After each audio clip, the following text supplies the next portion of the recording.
আলহামদুলিল্লাহ ওয়াসসালাতু ওয়াসসালামু আলা রাসূলিল্লাহ ওয়া বাদ। আচ্ছা, কোন কোন খাবার সাধারণত রাসূল আকরাম সাল্লাল্লাহু আলাইহি ওয়াসাল্লাম খেতে বারণ করেছেন?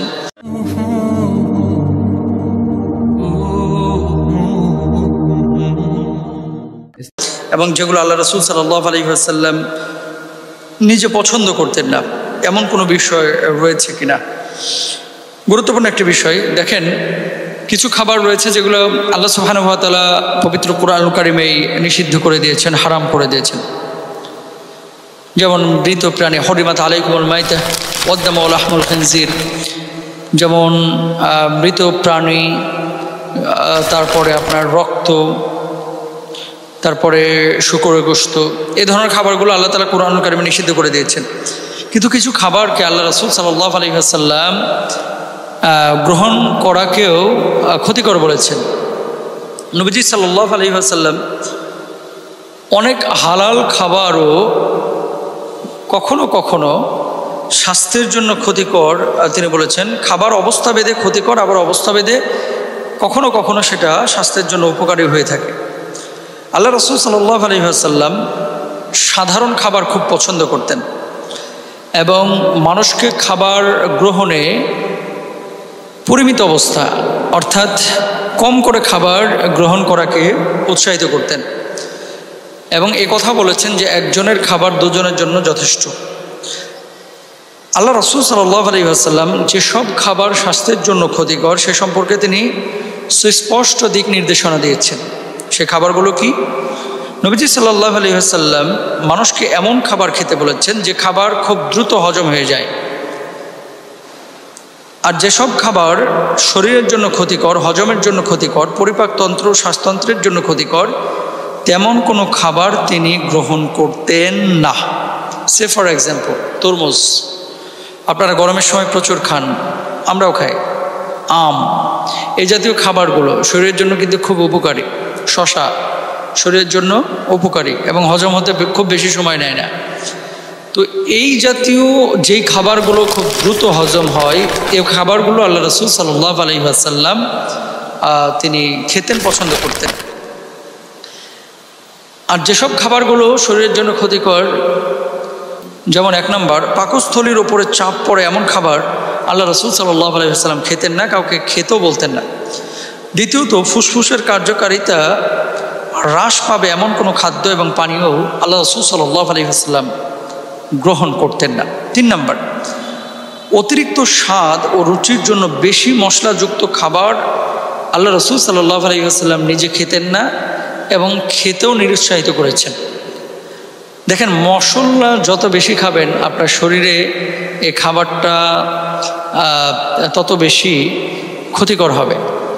যেমন অনেক সময় আমরা এত মশলা ব্যবহার করি যে হজম করার সক্ষমতাই পেটের মধ্যে থাকে না, পেট খারাপ হয়ে যায়, তারপর গ্যাসের প্রবলেম করে।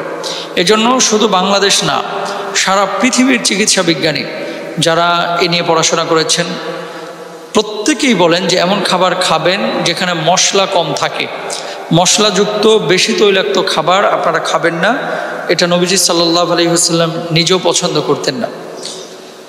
এরপরে নবীজি সাল্লাল্লাহু আলাইহি ওয়াসাল্লাম অতিরিক্ত গরম খাবার খেতেন না। যে খাদ্য থেকে ধোঁয়া বের হয়, অতিরিক্ত গরম খাবার ঠান্ডা হওয়া পর্যন্ত তিনি অপেক্ষা করতেন। অতিরিক্ত গরম খাবার সম্পর্কে তিনি কখনো কখনো বলতেন আল্লাহ তাআলা আমাদের আগুন খাওয়ান নেই, আবার কখনো বলতেন গরম খাদ্যে বরকত নাই। এমন গরম যেখান থেকে ধোঁয়া উঠছে, এমন গরম যেটা খেলে জিহ্বা পুড়ে যাবে, এমন গরম যেটা আপনি হাত দিয়ে নাড়তে পারছেন না, এরকম গরম কোনো খাবার যদি আপনি খান, এরকম গরম কোনো খাদ্য যদি আপনি গ্রহণ করেন, তাহলে সেটা কি দাঁড়ায়? সেটা হলো আপনার শরীরের জন্য, মুখের জন্য, হাতের জন্য এটা কখনো কখনো খুব বেশি ক্ষতির কারণ হয়ে থাকে।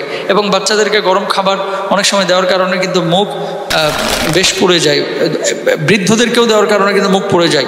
শুধু বৃদ্ধ আর বাচ্চা বলে না, যারা আপনারা যুবক আছেন, যুবতী আছেন, তারাও কিন্তু খুব বেশি গরম খাবার আপনারা যদি খান আপনার শরীরের জন্য এটা ক্ষতিকর হবে। এটা কিন্তু চিকিৎসা বিজ্ঞানের ভাষ্য।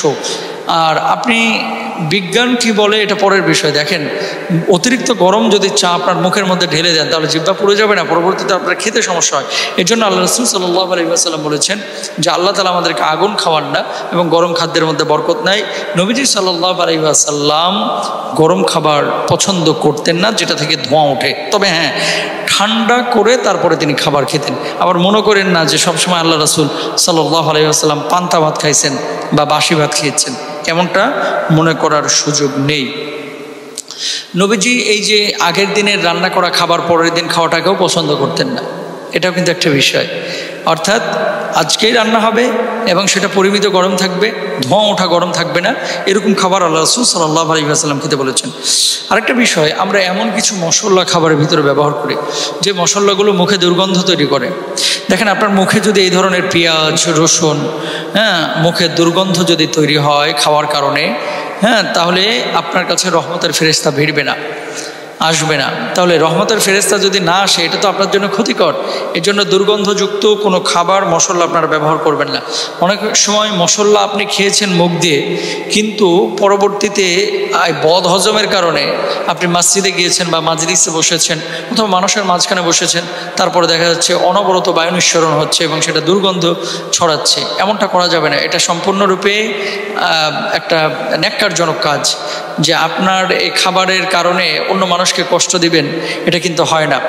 এবং মুসলমান তো সেই যার কোনো আচরণে, কোনো কর্মে অন্য মুসলমান কষ্ট পায় না, এটা আমাদের খেয়াল রাখা চাই। 5 নাম্বার, চালাবিহীন আটার রুটি আল্লাহ রাসূল সাল্লাল্লাহু আলাইহি ওয়াসাল্লাম পছন্দ করতেন, কিন্তু মিহি ময়দার পাতলা চাপালা পছন্দ করতেন না। কিছু রুটি আছে যেটাকে আমরা অনেক সময় বলে থাকি রুমালি রুটি, মানে এমন পাতলা করা হয়েছে যে কাগজের মতো। এই ধরনের রুটি আল্লাহ রাসূল সাল্লাল্লাহু আলাইহি ওয়াসাল্লাম পছন্দ করতেন না এবং খুব বেশি খেতেন না। আবার এটাকে সরাসরি হারাম বলা যাবে না। তিনি কোন রুটিগুলো খেতেন? আপনি দেখেছেন গ্রাম অঞ্চলে মিল থেকে আপনার আটা পিষে, গম পিষে নিয়ে আসার পরে এই যে গমের খোসা সহ একটা ময়দা আছে যেটা লালচে একটা ভাব থাকে, অনেকে না চেলে এটা দিয়ে রুটি বানান, একটু মোটা মোটা হয় রুটিগুলো। এই রুটিগুলো শরীরের জন্য উপকারী, এটা কিন্তু ডাক্তারও বলছে। দেখেন 1450 বছর আগে আপনার নবী বিশ্বনবী সাল্লাল্লাহু আলাইহি ওয়াসাল্লাম এই রুটিটা পছন্দ করেছেন, তিনি এই রুটিটা খেতেন। সুবহানাল্লাহ।